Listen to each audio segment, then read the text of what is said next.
Hey everyone, this is Kalegi with Tim Moore reminding you that SportsSpeak is now powered by SeatGeek. SeatGeek is the one-stop shop for tickets to sporting events, concerts, and so much more. Use the promo code SportsSpeak at checkout for $20 off your first purchase. SeatGeek, let there be live. Now, on to the show.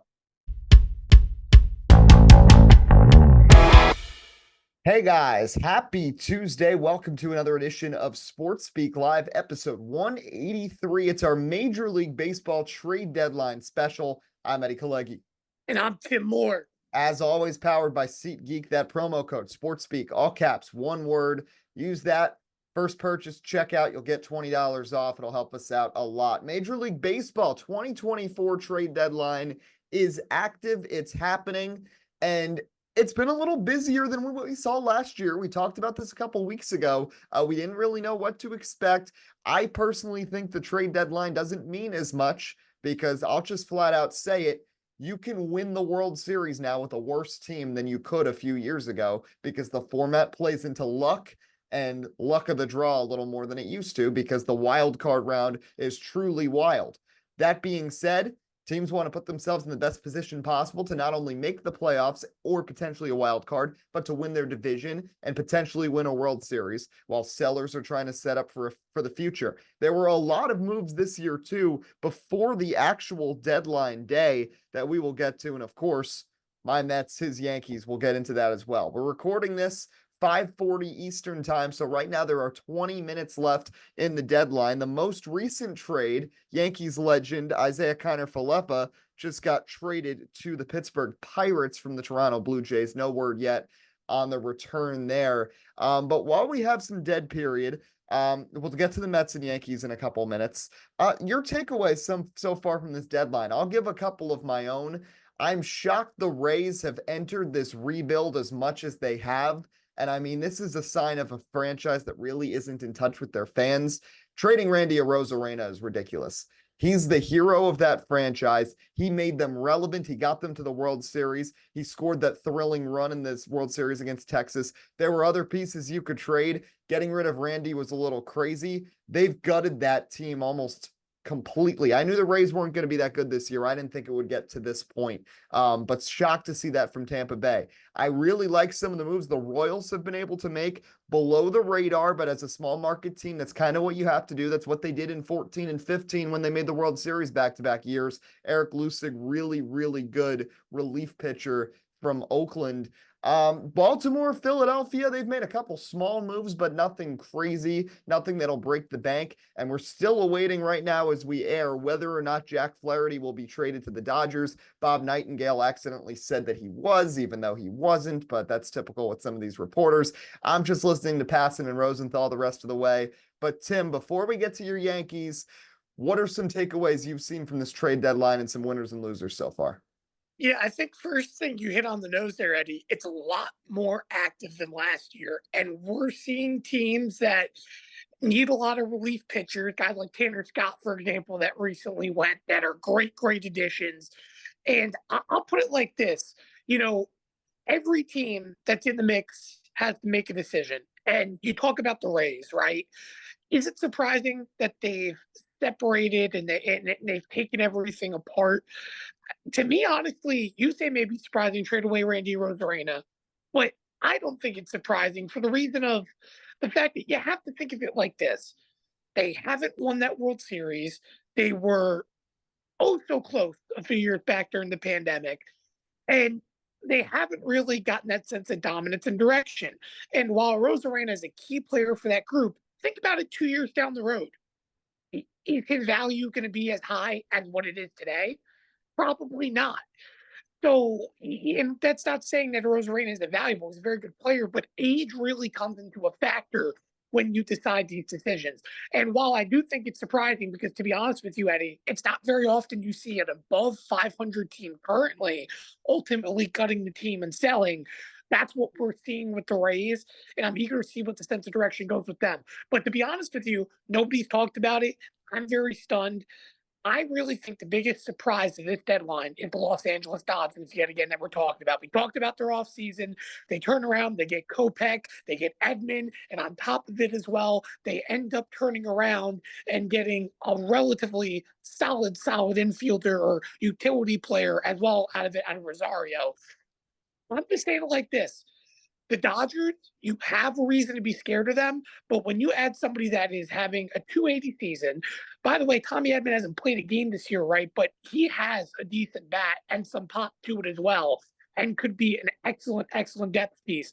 And I know Michael Kopech hasn't exactly lived up to expectations by any means for the White Sox, but he has velocity. He is very solid. And if there's any pitcher that I feel would work out in a reliever role, even a starter role in Chicago or in LA, it would be him, in my opinion. So I feel like they made a lot of great trades to this point.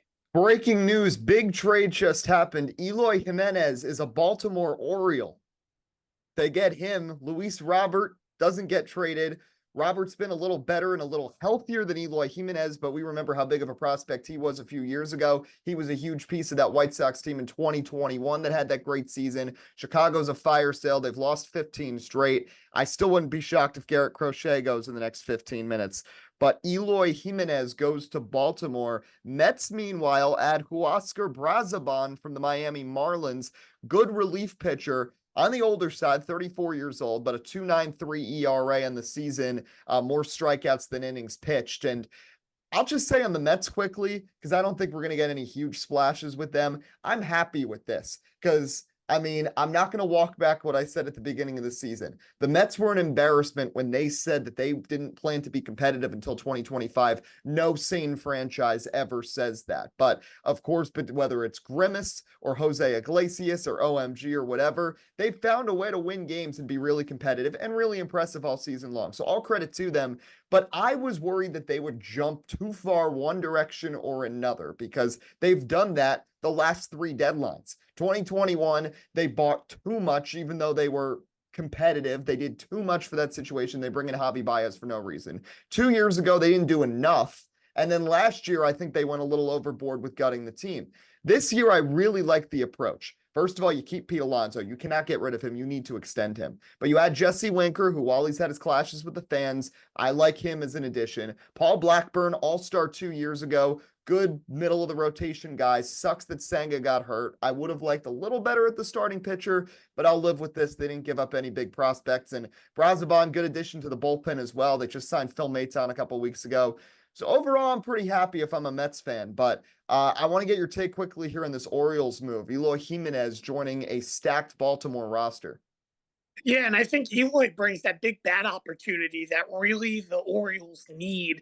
The only problem really for Eloy this year, really the last few years, is just genuinely the fact that he's got to be able to hit for average.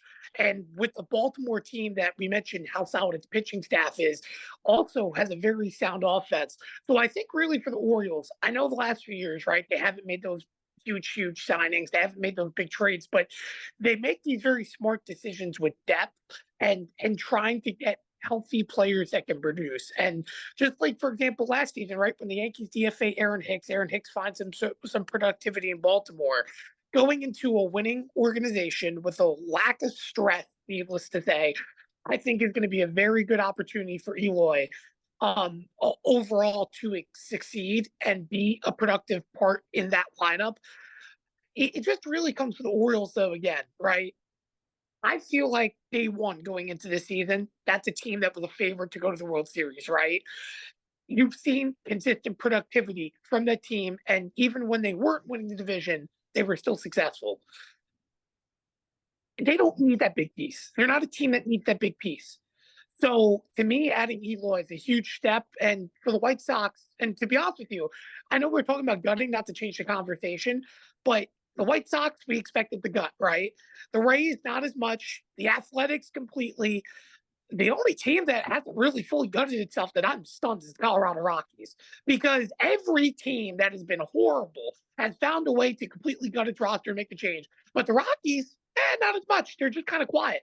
The Rockies seem complicit to just exist the way they are. And that's the statement they basically made a few years ago when they traded away Nolan Arenado, that they're very happy with their current situation, even when they're bad. They seem completely okay with having a horrible rotation, Chris Bryant being one of the worst investments we've ever seen, and no good prospects. So it's ridiculous with them.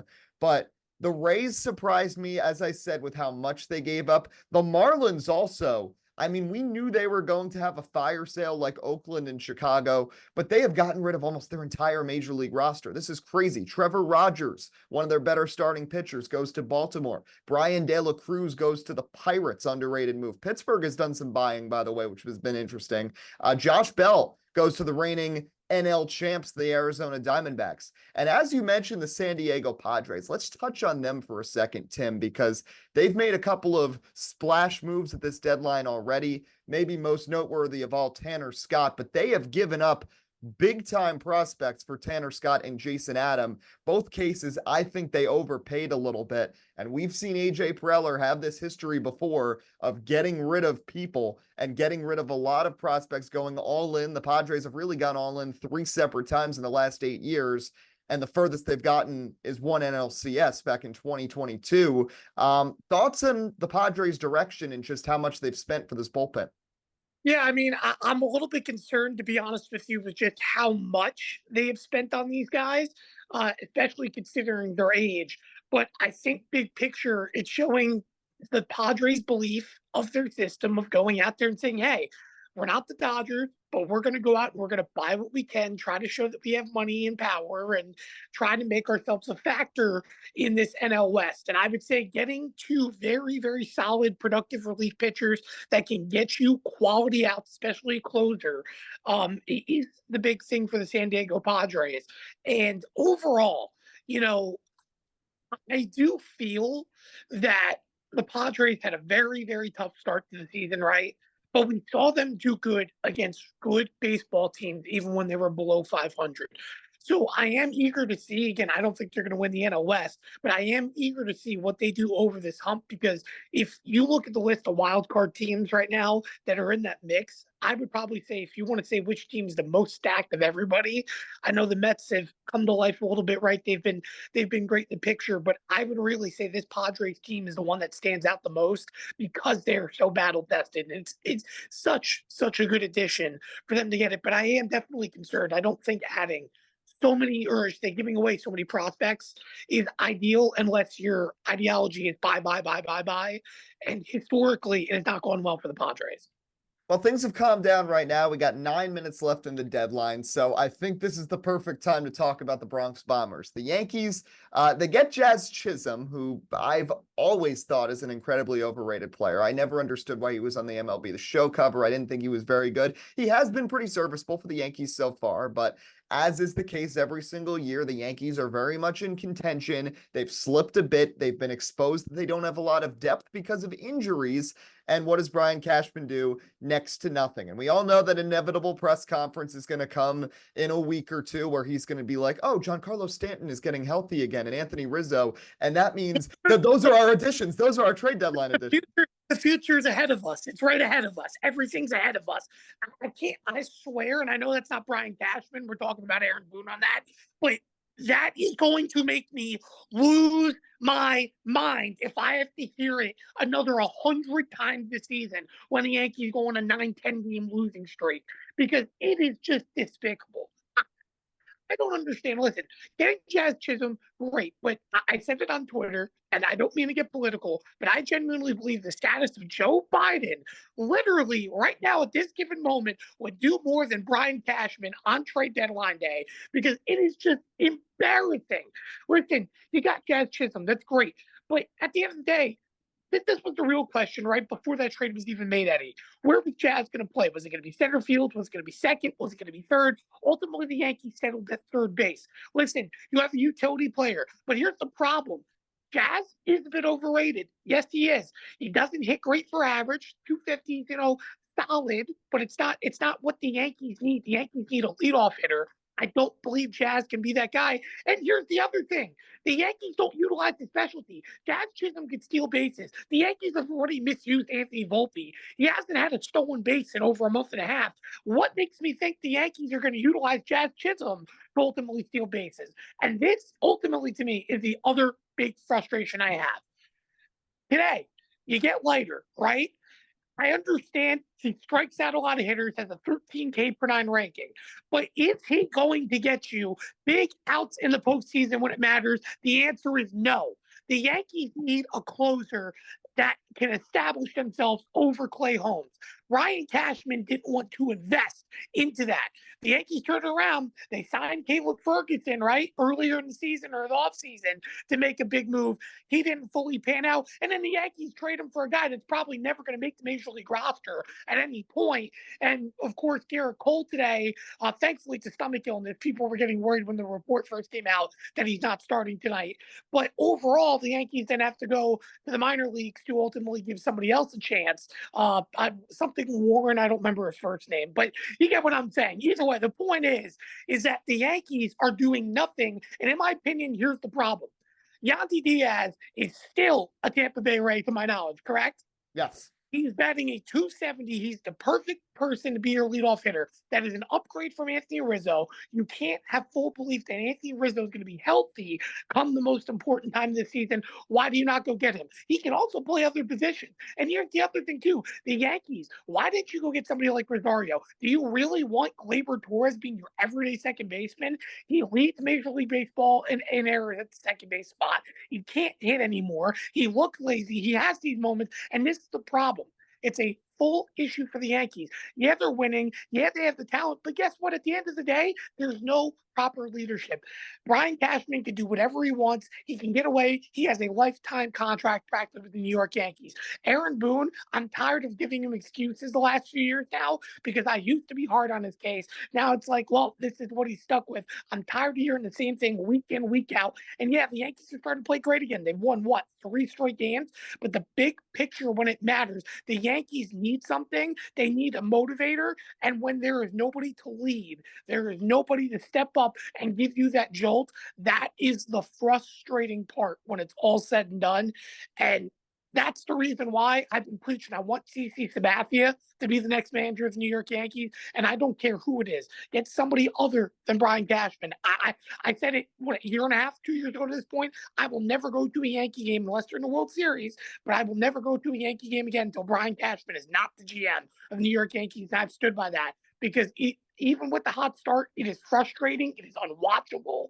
And it's just abysmal. When things start to go wrong, it comes in bunches for the Yankees. But it's all right. You got a clutch player. You got the player who has probably the biggest hit in the World Series in the last 5 years. As a pitcher, you got Brett Phillips. Congratulations. Yeah. Wow. Minor league edition. Great. You could probably throw 97, but what does that do for the Yankees? Like, that's the problem. Brian Cashman's worried about all the things that don't help his team today. The Yankees need reliever help. They get somebody that isn't going to give you meaningful innings. And again, I understand hoping Scott Alfrost is going to be healthy. But again, you just traded for an older pitcher who has had no major league success. Look at his stats. It's true. And you turn around and you hope Alfrost works out. And also, I keep on saying this deadline's reminiscent of 2019. But really think about it.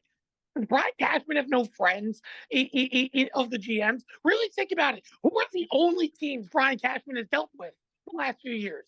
The Miami Marlins, the Chicago Cubs. And here we go, deadline day again. The Miami Marlins, Jazz Chisholm, and the Chicago Cubs. Does nobody want to deal with Brian Cashman because of how embarrassing past prospects have been and overhyping them? Probably. But at the end of the day, the fact of the matter is, if the Yankees in the next, what time is it now? The next 3 minutes don't announce a solid reliever, which they're all gone. So the answer is going to be no, or Andy Diaz playing first base. This utter deadline is a failure for the New York Yankees. And I cannot believe that Gleyber Torres is going to be your everyday second baseman moving forward, despite how disastrous he has been since day number 1. Well, we got big news, probably the biggest trade so far. Jack Flaherty Los Angeles Dodgers per Jeff Passan 2 minutes ago. We are just over 2 minutes away from the end of the deadline. Also, Ken Rosenthal's reporting that Garrett Crochet, who had been rumored from the White Sox, they are going to keep him. Their sixth man, essentially, Tanner Banks, just got picked up by the Phillies, but Garrett Crochet will stay. Jack Flaherty goes to the Dodgers and joins a rotation that is really good, but as always is really injured. Yamamoto, we'll see when he comes back. Walker Buehler has not looked that good since he came back. Clayton Kershaw, we don't really know exactly what he's going to bring to the table health-wise, and he's also a really bad postseason pitcher. So beyond Tyler Glasnow, the Dodgers rotation did have a lot of questions despite the talent on their roster, and they're shoring that up with Jack Flaherty. Tigers, I think, was the right decision. Flaherty's a free agent at the end of the year. They're not going anywhere. They needed to make a move, and trading into the Dodgers, we're waiting to see what the return is, but Jack Flaherty now will essentially assume the number 2 spot in the Dodger rotation. Yeah, absolutely huge for the Dodgers. And I think, again, you talk about getting somebody as well in the relief end from the White Sox earlier. So, really, overall, focusing on pitching, which is their weak spot. And I really do think, again, I mentioned how good of a pitcher I believe Kopech could be, but getting somebody to that level that can be a start. Flaherty, the only worry as well is health. But I really do think he can get quality outs and produce very solidly in an NL ballpark, in particular, in the NL West, I should say, not just an NL ballpark. So overall, I think the Dodgers, again, absolute A. It has to be an A through this deadline. This is probably why I would be surprised if they make another move, but you have to assume this is going to be their last move overall. And most definitely, I mean, a huge, huge one for this Dodgers team, because you need somebody to get quality outs, like we mentioned. Flaherty adds to that. And I know his resume hasn't exactly been the most appealing of starting pitchers that he had available. It's huge. But one more thing I can add too, I think the big reason why I go into about Garrett Crochet, why he doesn't get traded, he wants a contract extension for the team that trades for him. To me, I don't think any team would be willing to give that for somebody that, let's be honest, has been mediocre to this point throughout his career, even though he is young and is a potential huge addition. Yeah, there's a couple more moves that just came. Tim, the Yankees just got a bullpen piece. Eniel De Los Santos from the Padres, 4.46 ERA on the season, but has pitched pretty well in July. So, in addition, nonetheless, the Dodgers just made another trade. Kevin Kiermaier, who just announced he's retiring at the end of the season the other day, he's going to LA too from Toronto. So he'll go for a last chance to try to chase a championship. The Rays just acquired Dylan Carlson from the Cardinals. St. Louis makes no sense to me right now. Tampa doesn't either, but St. Louis, they are essentially selling to buy because they've made moves. They've added Eric Fetty, but they are cutting so many pieces. They got rid of Tommy Edman and now Dylan Carlson, who I know wasn't really a big picture guy, but was a big time prospect for this team 2 years ago. They've soured on him. He goes to Tampa at the buzzer. Yeah, I don't get what's going on between those two organizations, but I mean, and they're both 500 organizations in the mix of the wild card race, big picture. But I mean, we know the Rays are going to fall out of it. Let's be honest, in the next week.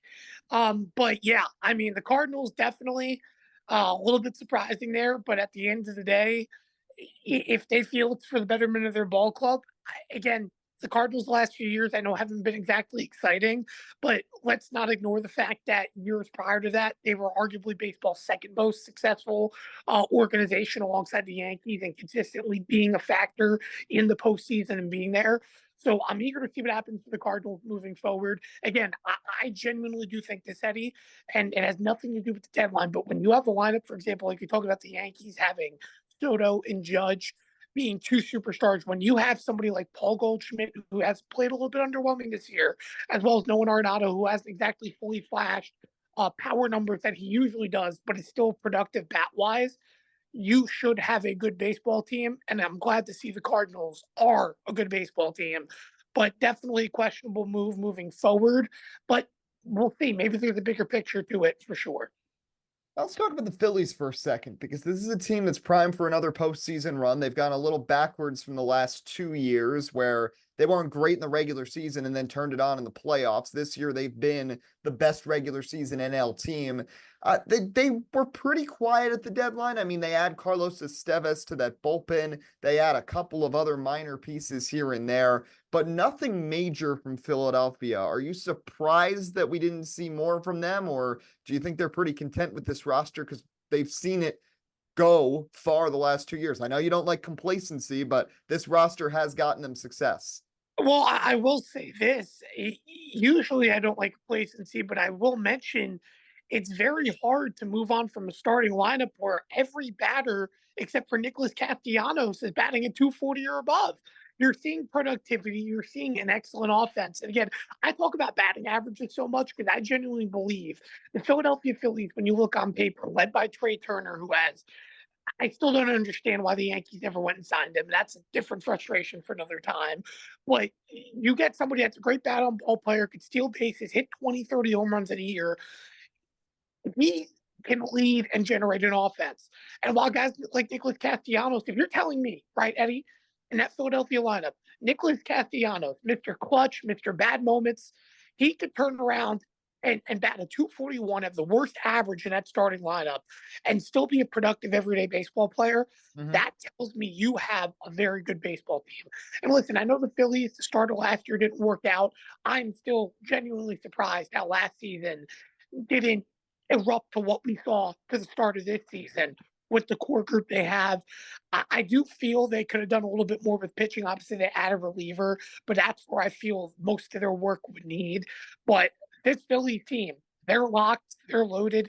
Again, I still don't know if on paper they're exactly, well, I would say they're rotation wise, they're better than the Dodgers. I still don't know if they're better than the Dodgers, though. We'll see about. But definitely the Philadelphia Phillies, even with them not making moves, there's a sense of direction. There's a sense of what they are capable of. And even getting blown out by the Yankees yesterday, was it 14-4, whatever, there was still a lot of positivity and direction, especially considering, too, it's a unique adjustment period because you still have to think about the fact that Bryce Harper is adjusting to first base and everything else with that whole team. So it's a completely different look from this year from what you see last year, big picture. Yeah, that 100%. I mean, it's all about just trying to build on these last 2 years. And, whether you do that from within or bringing people in, that's the goal for the Phillies. And they're deciding to really rely on bringing things together with this core group they have. And right now, they're in a good spot. Now, let's talk about these Dodgers and Padres for a second, because the return is in for Jack Flaherty, who has been notified per Ken Rosenthal that he is indeed going to Chavez Ravine. All the Dodgers gave up was Tyron Lorenzo and Trey Sweeney, 2 prospects for 1. Now, it was also reported by John Heyman about 20 minutes ago that the Dodgers were in on Tanner Scott. They were one of the final teams for that, which may have incentivized the Padres to push on and give more for Tanner Scott. I know bullpen pieces are really important in the postseason, but we've said this before. Good starting pitching can win you championships. And the Padres give up so much for a reliever when they already, frankly, have a surplus in that bullpen. And the Dodgers then kind of play them and end up getting Jack Flaherty at a pretty cheap price. I know Trey Sweeney was a good prospect for the Yankees a couple of years ago. Last year he was playing in Somerset, but him and Lorenzo, neither one is a huge prospect, and the Dodgers still managed to get this deal, and their rivals, AJ Preller and the Padres, clearly still playing second fiddle to them because Dodgers can get trades done like that, and the Padres are throwing the house at relievers that, help the team a little, not a lot. Well, again, I view it for the Padres that they still need somebody to make those big outs in those big moments. And sometimes that's the price you have to pay if you feel that's what you're missing. And again, it still is the worry that they may give too much, or they did give too much, because historically that is what they have done.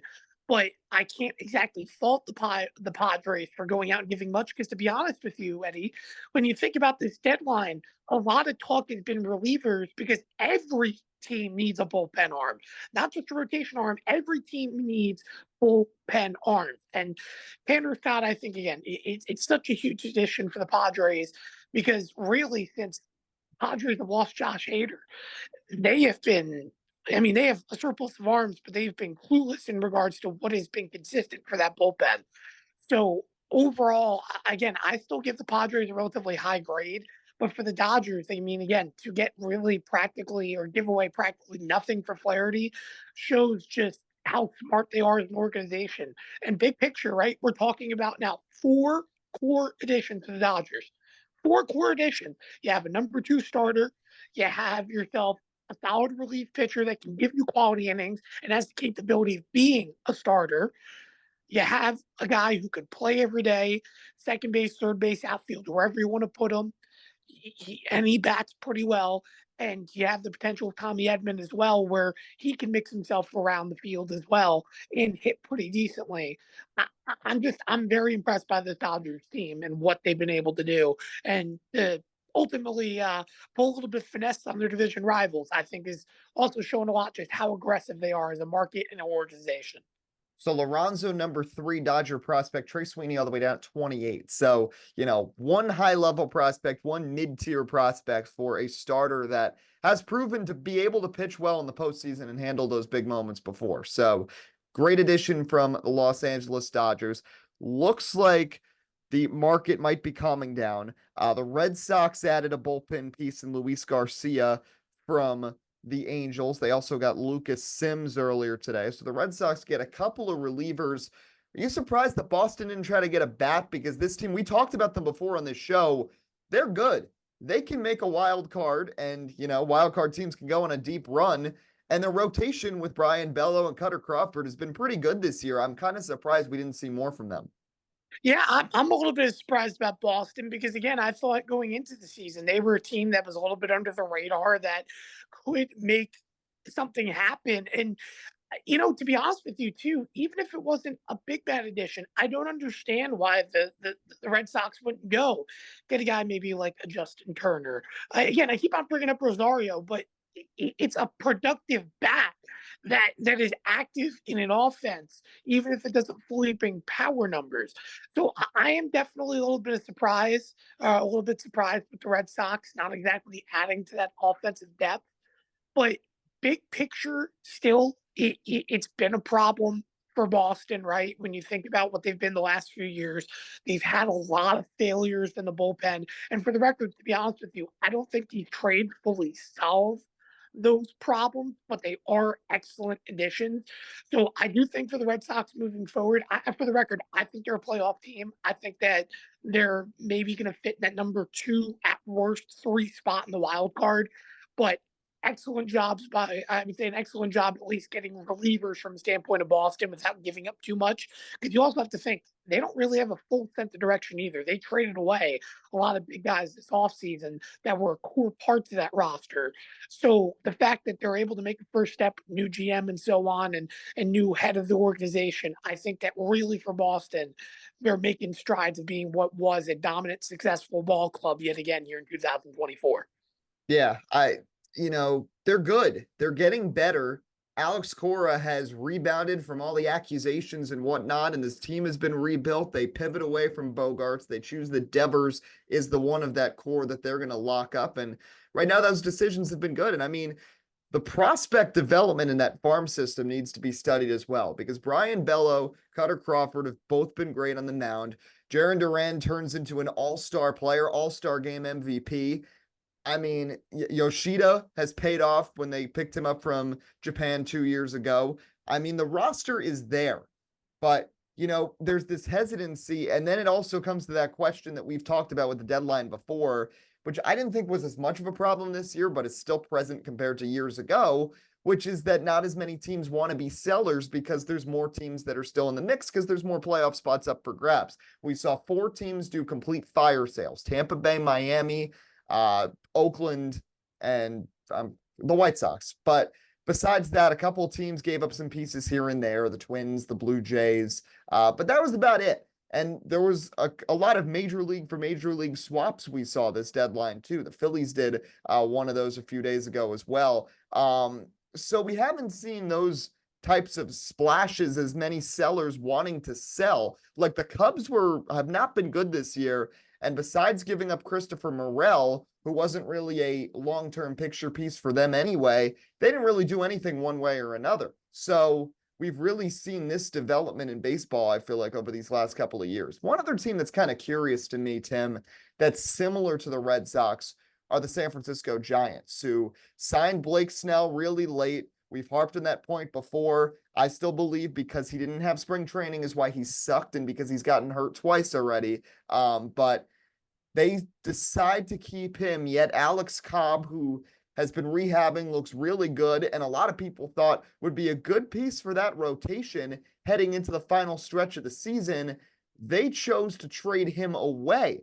And you would have thought if the Giants wanted to make a potential wild card push, there's not too much in that rotation beyond Snell and Logan Webb that Alex Cobb could be a piece, and instead they decide to ship him off. So Giants, I think, very similar to the Red Sox, a team that have gone a little above expectations this year, and really wishy-washy. And that's why they're kind of like a hybrid of the Red Sox and the Cardinals, because they wanted to buy, but like the Cardinals, they also sold off. They gave up on Jorge Soler, got rid of him yesterday. It's an odd situation in San Francisco. Of course, when you're in the same division of the Dodgers, not much you can do, but I think a little precarious with how San Francisco navigated the deadline. Yeah, it's quite frankly odd because, like you had said, I mean, granted, I know Alex Cobb is rehabbing, but it's somebody that gives you quality innings, and that's what San Francisco needs right now from its team in rotation. And I don't see with this trade, to be honest with you, just like how, for example, the Yankees turning around and trading Jordan Montgomery a few years ago. And I know I keep on bringing up the Yankees, but it's like Alex Cobb, when you look at the stats, he is a solid pitcher. It's not like he's somebody that is going to come out and dominate when Cy Young, but he provides quality innings. He provides a quality ERA and consistency. And to me, for the Giants to go around and just feel they need to trade that away because they may feel may get something of value is just unrealistic with the current situation and picture. So a little bit surprised by it, but also another thing too. Not to fully change the topic of discussion, but you talked about a moment ago, Eddie, the changing the deadline, how much things have changed. If you notice, there's one position we have really not talked about during this deadline, and it's becoming harder and harder to find. It's catchers. We are hardly seeing catchers traded during the trade deadline anymore because all these teams are set either with a defensive mindset or an offensive mindset where if you find that good balanced catcher, none of them are going to be available. And that's one thing that's going to be very interesting moving forward because I really want Major League Baseball to still get that automated strike zone, not exactly to take the defensive value away, but because of the fact that it makes strike stealing a lot less important and thus makes the average catcher a lot more valuable. I really wish there were more catchers on the deadline because let's be honest with you, there's a lot of teams in this big picture that could excel or really benefit from getting a solid catcher to its organization and team. Yeah, it's a good point you make too, because you think about it now, and it's crazy the paradox here because you think about any other offensive position in baseball, infield, outfield, of course, DH, all you care about is the hitting. Catcher, even in this world where you're worried about home runs and launch angle and all these other crazy stats, everybody just cares about the defense these days with catchers. I mean, I can't think of 5 really good offensive catchers off the top of my head right now in Major League Baseball that are consistent. I mean, and star catchers don't exist. Adley Rutschman is the only one. We see good teams with very mid-tier catchers, and they get by like that just fine. I mean, Jonah Heim was the catcher for the World Series winning Texas Rangers last year, and that is not an outlier at all. Besides Will Smith and Adley Rutschman, very few catchers really stand out these days. And it's because a lot of teams believe you can fill that position from within. And as long as your catcher can hold his own at the plate somewhat and is a good defender, you're set. So no team really feels the need to pivot off them. And I think because of that philosophy, the sellers, the Marlins, the White Sox, the A's of the world, like Shea Langoliers, Oakland's not going to trade him because they don't think anybody's really going to want him because they're pretty happy with their catcher situation. They don't think they're going to get much from him because the market's not there. So it becomes this chicken and egg situation where, frankly, it's just the catcher's market isn't there, and we don't see catchers get traded much anymore. But I do want to hit on a couple of more trades that just came in at the buzzer. Eric Silva, right-handed pitching reliever, and former Met Mark Canha both traded to San Francisco from the Tigers. So the Giants do make an addition, albeit a tiny one. Wow, Mark Canha, what a move for the Giants. And June's already gone, so his big month is gone. Austin Slater gets traded from Cincinnati to Baltimore. Reds didn't do much one way or the other at the deadline. They're kind of fringe wild card contender. Nationals sell very slightly. Dylan Floro gets traded to Arizona. So Diamondbacks add a relief pitcher. How many pitchers is that now for Baltimore? Is that 3? I believe 3 at this point. Again, adding, of course, we talked about an offensive piece earlier that they add, but really overall, of course, talking about Eloy Jimenez, but now the fact there's 4 now. Gregory Soto just got traded to the Orioles from the Phillies. What? Yes. Gregory Soto. Yes. What? Yep. Right-handed pitching prospect Seth Johnson goes to Philadelphia for some reason. What are the Yankees doing? What are the Yankees doing? Somebody, he's a left-hander. He can throw hard. Everybody talked about him the last. How do you let this happen, Brian Cashman? Please. I'm more confused by the Phillies just traded him away. I mean, I thought he was going to be a part of the bullpen. I know you got Carlos Estevez. Well, did he have a meltdown yesterday, or was it the day before? I don't remember. Yeah, he had a meltdown, but he's, like you just said, he's one of the better relievers. So the Orioles got another pitcher, literally, and they just got announced at 6:18. So this literally must have just happened right at 6 o'clock. Don't understand what Philadelphia is doing. They add a long man from the White Sox and get rid of Gregory Soto, but Soto goes, and we do have another trade. The Padres got another pitcher. Martin Perez, longtime Ranger, was with the Pirates this year. How many relievers does San Diego need? I mean, this is getting ridiculous. We're just seeing teams overstock positions. Another report, the Astros are officially done. Their big move was getting Yusei Kikuchi, who's been a underrated pitcher with Toronto and Seattle these last few years. But that's a weird one that we get here with Gregory Soto going from Philadelphia to Baltimore. And this is the second time this week we've seen the Orioles and Phillies, who are 2 of the prime contenders to win the World Series, make a trade with each other. Yeah, it's a little bit weird. And just to clarify too, Yanni Cano is still healthy as well for Baltimore, correct? I believe so, yes. So I like that little mix of him and Soto together because they have a lot of really good stuff. Of course, Soto with that sinker as well, the capability to throw 100 miles an hour. And I'm very excited to see what this means for Baltimore because, again, that's a very, very huge pen arm, in my opinion, that can get you some good middle relief innings or even setup man innings in that 7th or 8th inning. I mean, for right now, I know I still live.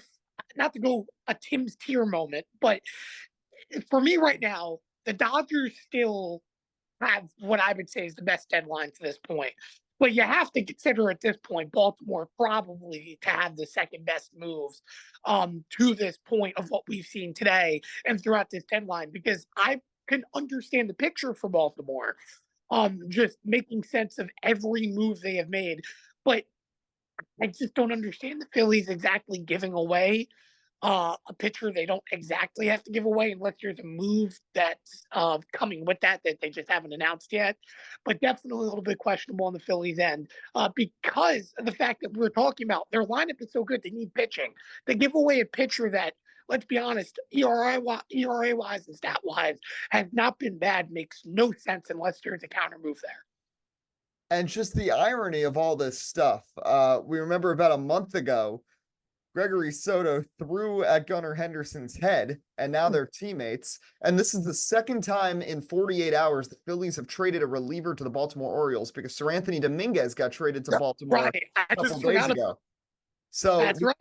So the Orioles have now, and they still have Craig Kimbrell too, plus Yanni Cano. But at this deadline, Baltimore has now acquired Trevor Rogers for that rotation, multiple bullpen arms, Austin Slater, Eloy Jimenez out of nowhere from the White Sox. I mean, the Orioles clearly all in, which is what they had to do.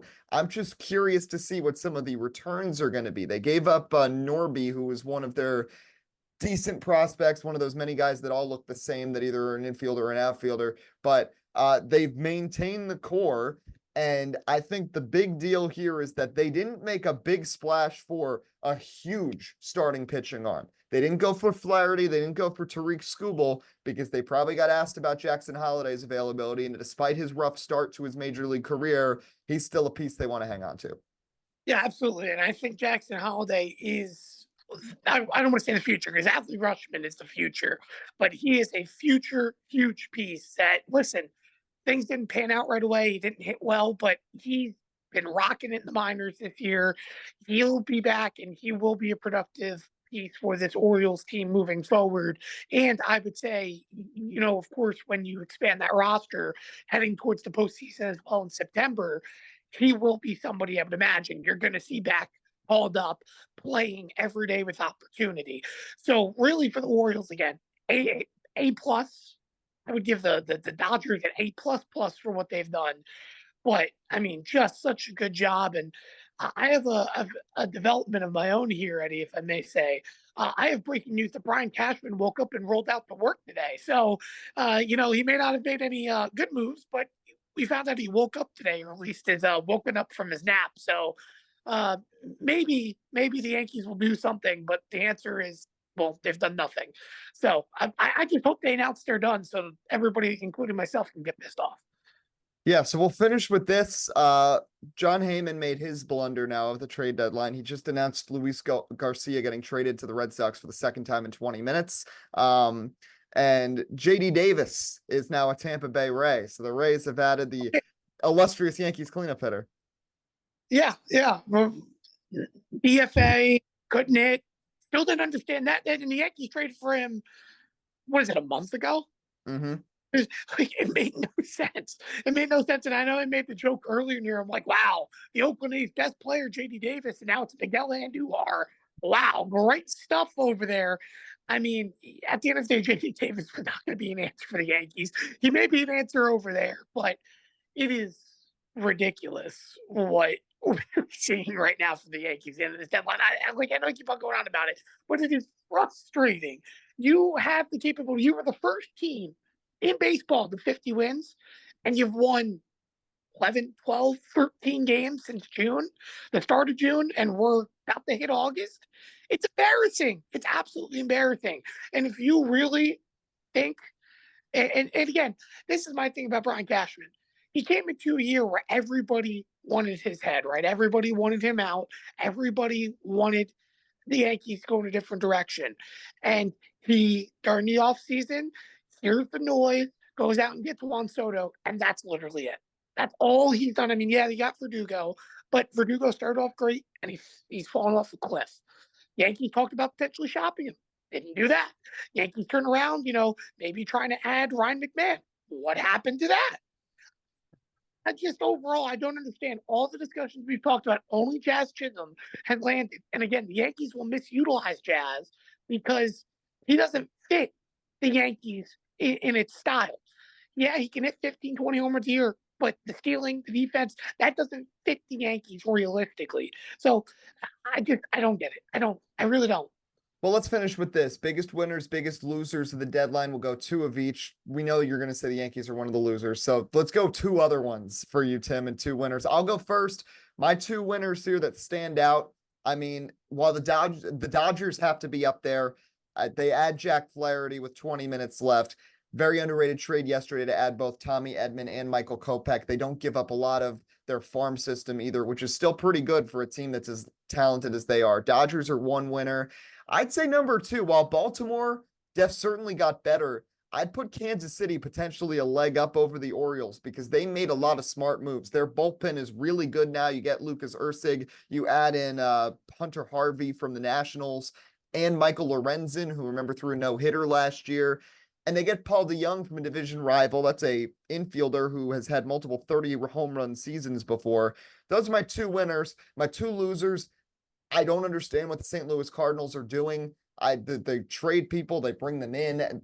I don't understand what their whole strategy is here. I'd put them maybe 1A with the Yankees and the Rays. I don't really know how to divide that up into two teams, but to me, the Cardinals, Yankees, and Rays are all right there. The teams that had to make moves did make moves. The ones that are true contenders, the Phillies, the Astros, the Orioles, the Dodgers, they all did it. I didn't see a single major contender not make a move, so I can't put anybody in that category, but I'll say the biggest loser is probably Yankees, Rays, and Cardinals. My biggest winners, Dodgers, Royals, Orioles. Tim, outside of the Yankees being a loser, who are the ones who stand out on both sides? Well, I'll say the winners first. I'll keep it simple. It's got to be the Dodgers and the Orioles. I've been preaching about it the last 15 minutes. But for the losers, I agree with you on the Rays. I would say that they've got to be one of the biggest losers just because of the fact that it's very surprising that in the wild card race they opted to ultimately sell and deplete this team apart. And I mean, they've given up everybody along with them and the Marlins, but at least the Marlins make sense for the direction they're going, not as much the Rays. But to be honest with you, my second biggest loser, Eddie, it's a team that, again, they're not in the mix. Makes no sense. I talked about them earlier. It's got to be the Colorado Rockies. I don't understand what they're doing. They just exist. They're bad. They haven't been good for years. And you have an opportunity to develop at least a little bit of a future and show that you deserve to be a Major League Baseball team, let alone even a team that is competitive, and they're not competitive. I don't understand why the Rockies just don't make any moves and don't do anything productive. I would say they are by far one of the biggest disappointing. Well, I mean, they are a disappointing franchise in baseball, but by far one of the most disappointing deadlines for them, because I think fans at this point look forward for them losing all their players instead of gaining anything positively, because it is abysmal to watch outside of Oakland A's baseball.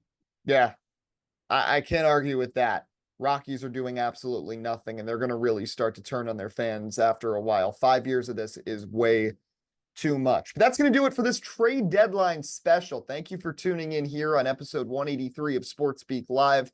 We're getting into August, which means we have a really, really fun month coming up. Next show, we're going to be recapping the Hall of Fame game. Preseason football, just over 48 hours away. I heard Scott Hansen's very lovely voice watching the Gold Zone for the Olympics. By the way, that's a home run idea from Peacock. I always say Peacock is the best streaming service out of all of them. And this idea for the Olympics, having him and Andrew Siciliano come together and do a red zone of Olympics, is incredible. But football is going to be back. Next week, we're going to dive into the New York Giants 2024 schedule and give our predictions and talk about some other news. Our fantasy football draft is only about a month away as well, so stay tuned for all of that. We'll have updates about when we'll be streaming our third annual fantasy football gimmick draft. That's it for MLB Trade Deadline Special. I'm Eddie Kalegi.